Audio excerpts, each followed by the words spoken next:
कौन है वो लड़की कौन लड़की? जो चिपकी हुई थी? अच्छा देख लिया। बहुत खूबसूरत है। सच में खूबसूरत है? तुमने नहीं देखा क्या? बिल्कुल नहीं देखा, तुम्हारी कसम। हाँ? वाह वाह वाह वाह वाह वाह, क्या एक्टिंग कर रहे हो। क्या लगती है वो तुम्हारी? भाभी की बहन है। भाभी की बहन? और रहती कहाँ है? मेरे ही घर पे। भाभी की बहन है, एक ही घर में रहती है और तुम कहते हो कि देखा नहीं। क्या यार तुम भी, मुझ पे यकीन नहीं है क्या? मैं नहीं मान सकती। तो फिर खुद आकर चेक कर लो।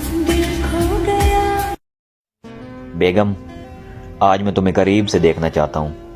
वो किस लिए? बचपन से ही शौक था मौत को करीब से देखने का।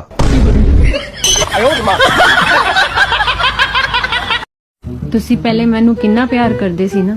ਗਵਾਂਢੀਆਂ ਦੀ ਛੱਤ ਤੋਂ ਕੁੱਦ ਕੇ ਮੈਨੂੰ ਮਿਲਣ ਆਉਂਦੇ ਸੀ। ਆਹੋ, ਹੁਣ ਸੋਚਣਾ ਉਸੇ ਛੱਤ ਤੋਂ ਛਾਲ ਕਿਉਂ ਨਹੀਂ ਮਾਰੀ।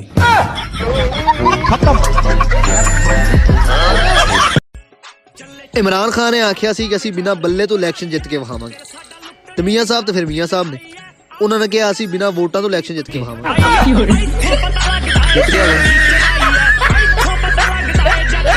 ਵੇ ਗਾਮਿਆ, ਮੈਂ ਤੇ ਵਿਆਹ ਤੇ 2 ਲੱਖ ਦਾ ਲਹਿੰਗਾ ਲੈਣਾ ਹੈ, ਤੂੰ ਕੀ ਲੈਣਾ ਹੈ? ਓ ਨੋ, ਐ ਜਿਵੇਂ ਤੇਰੀਆਂ ਡਿਮਾਂਡਾਂ ਵੱਧਦੀਆਂ ਪਈਆਂ ਨੇ ਨਾ, ਮੈਂ ਗੱਲ ਫਾ ਹੀ ਲੈਣਾ ਹੈ।